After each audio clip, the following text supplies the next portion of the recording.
Join us on a journey into the heart of the desert as we explore one of the most extraordinary encounters in biblical history, the burning bush.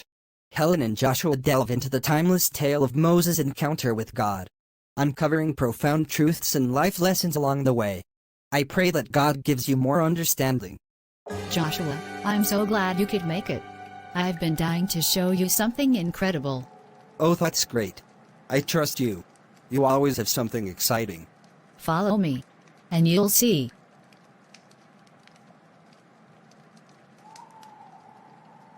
What? What is this? It's the burning bush. Have you ever heard the story?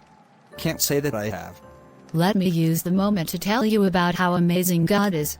According to the book of Exodus, Moses, who was tending sheep in the wilderness, comes across a bush that is burning, but not consumed by the flames. Intrigued by this unusual sight, Moses approaches the bush to investigate further. That's impossible. You would need to explain. That's what Moses thought too. But then, as Moses draws near, God speaks to him from the midst of the burning bush. The voice of God calls out to Moses, addressing him by name and commanding him not to come any closer but to remove his sandals, because he is standing on holy ground. God spoke to him from the bush. Oh my God. Yes. In this divine encounter, God reveals his plan to Moses. He informs Moses that he has seen the suffering of his people, the Israelites, who were enslaved in Egypt, and that he intends to deliver them from bondage. God chooses Moses as the instrument through which he will accomplish this liberation. You don't want to imagine what the Israelite went through in Egypt. Was it that serious? Yes, very serious. Initially, Moses is hesitant and expresses doubt about his ability to carry out such a monumental task. He questions God's choice, citing his own inadequacies and lack of eloquence. Because Moses stammers and can't speak very well, he was thinking that how is he best fit for the assignment considering his inability to speak fluently. Now I am getting this better. But do you know what happened?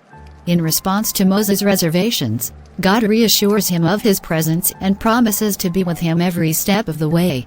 He provides Moses with signs and wonders to demonstrate his power and authority, assuring him that he will equip him for the mission ahead. Let me tell you what God did. God instructs Moses to go to Pharaoh, the ruler of Egypt, and demand the release of the Israelites.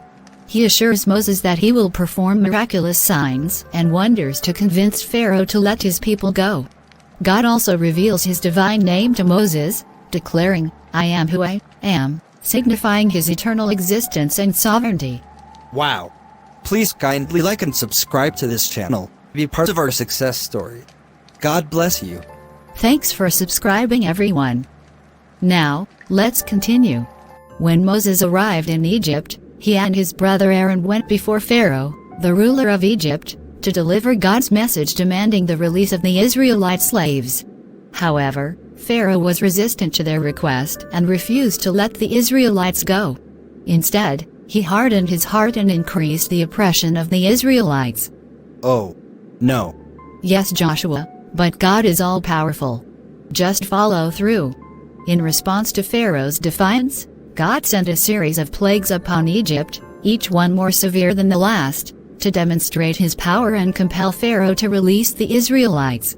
These plagues included turning the Nile River into blood, infesting the land with frogs, gnats, and other pests, sending wild animals to wreak havoc, afflicting the Egyptians with boils and other diseases, unleashing devastating hailstorms and locusts, and finally, bringing darkness over the land.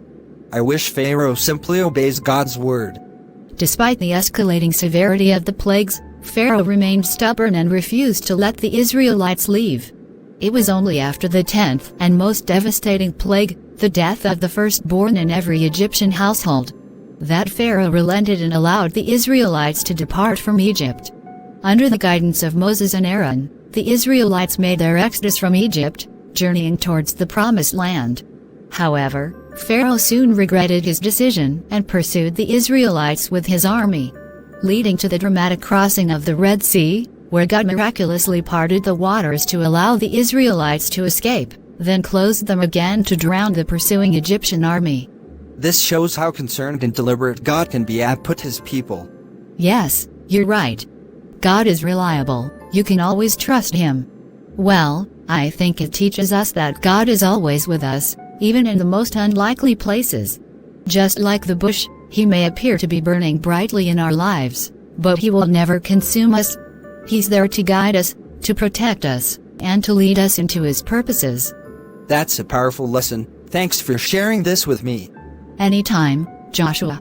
Remember, no matter what challenges you face, God is always with you, just like He was with Moses at the burning bush. Yes. Yes. Definitely. Take home lesson. God's presence is always with us, even in the most unexpected places. Just as He appeared to Moses in the burning bush, He reveals Himself to us in our everyday lives, guiding, protecting, and leading us into His purposes.